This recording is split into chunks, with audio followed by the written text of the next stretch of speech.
Assalamualaikum warahmatullahi Ya, wabarakatuh. Nama saya Lutfi Adianto dari kelas TI Reguler P1.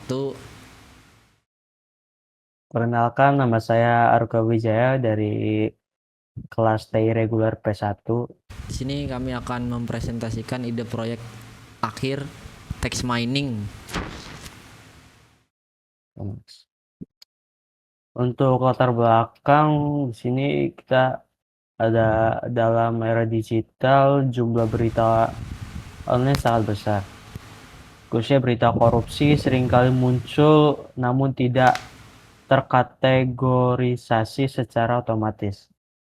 Namun tidak semua berita ini disusun atau dikelompokkan ke dalam kategori yang jelas, sehingga menyulitkan proses pencarian, analisis, dan pengambilan keputusan yang berbasis data.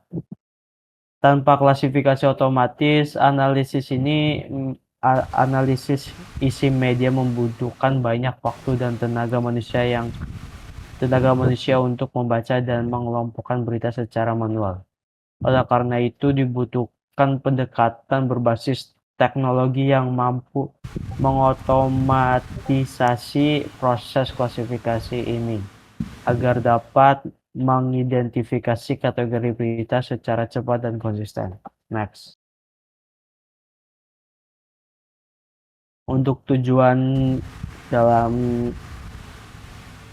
proyek akhir text mining ini adalah analisis berita liputan 6. Ini adalah untuk mengidentifikasi pola pemberitaan dan sentimen yang muncul dalam berita-berita terkait isu korupsi.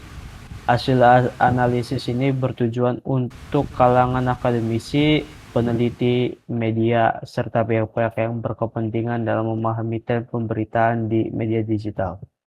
Next.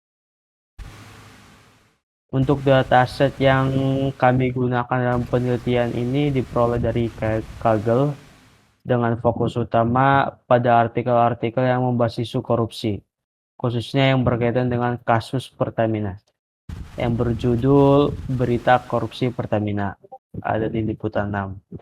Di sini berisi 30 lebih berita, dan di dalamnya juga mengandung informasi yang berkaitan dengan berbagai aspek, seperti politik, hukum, ekonomi, dan lainnya. Dan karakteristik dataset ini menjadikannya sangat cocok untuk diterapkan dalam studi klasifikasi teks dan pengembangan sistem klasifikasi berita secara otomatis, terutama dalam konteks berita berbahasa Indonesia yang masih relatif kurang dijelajahi dalam penelitian text mining.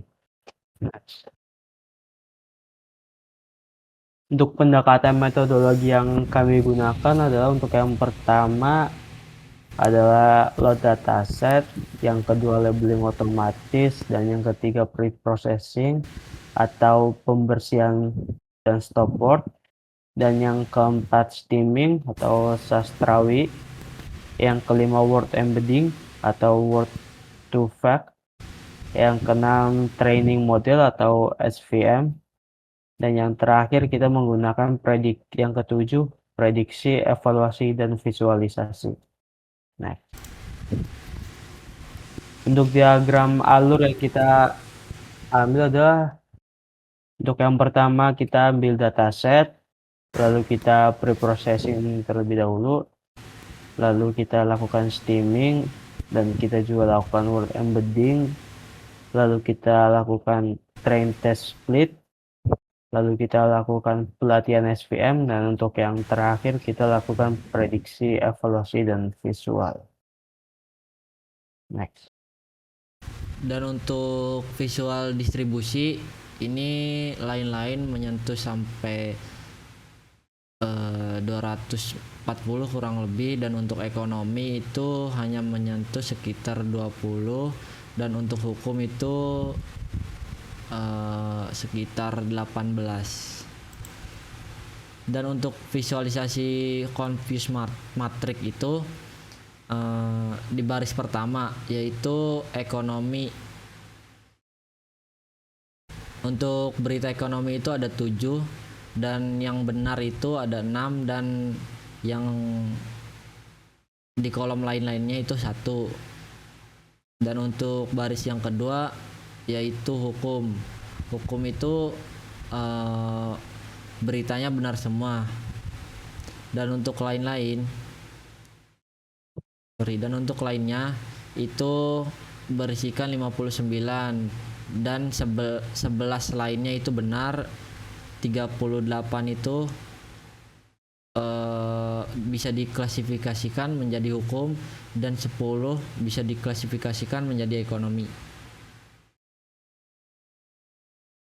Hasil evaluasi model. Berdasarkan hasil pengujian terhadap data uji, model klasifikasi yang dibangun menunjukkan kemampuan dalam mengenali dan mengelompokkan berita ke dalam kategori yang sesuai. Evaluasi performa dilakukan menggunakan matrik akurasi, presisi, recall, dan F1 score dengan hasil sebagai berikut. Akurasi kurang lebih 0,28, presisi kurang lebih 0,45, recall kurang lebih 0,68, F1 score kurang lebih 0,32. Kesimpulannya, penggunaan kombinasi SVM dan word embedding dalam klasifikasi berita merupakan pendekatan yang tepat. Kekuatan SVM dan dalam mengklasifikasikan data berdimensi tinggi dan tidak seimbang dengan kemampuan word embedding dalam menangkap makna kata dalam konteks teks. Kombinasi ini memungkinkan model bekerja efisien dan akurat dalam mengenali serta membedakan berbagai kategori berita, meskipun terdapat tantangan seperti ketidakseimbangan kelas dan variasi dalam bahasa teks berita. Berdasarkan analisis yang telah dilakukan berita dari Liputan 6, model klasifikasi berbasis support vector machine atau SVM yang dikombinasikan dengan text word embedding, teknik word embedding menunjukkan performa yang cukup menjanjikan. Model telah berhasil mengklasifikasikan berita ke dalam 3 kategori utama, yaitu ekonomi, hukum, dan lainnya. Secara keseluruhan, pendekatan ini sudah menunjukkan hasil yang cukup baik, terutama untuk kategori yang lebih spesifik seperti ekonomi dan hukum. Namun untuk mencapai performa klasifikasi yang seimbang dan akurat di semua kategori, terutama dalam konteks data yang tidak seimbang dan beragam, masih diperlukan pengembangan dan eksperimen lebih lanjut. Terima kasih untuk presentasi kali ini. Saya Lutfi Adianto dari kelas TI reguler P1. Saya Rupa Wijaya dari kelas TI reguler P1. Jika ada salah kata mohon dimaafkan. Wabillahi taufiq wal hidayah. Wassalamualaikum warahmatullahi wabarakatuh.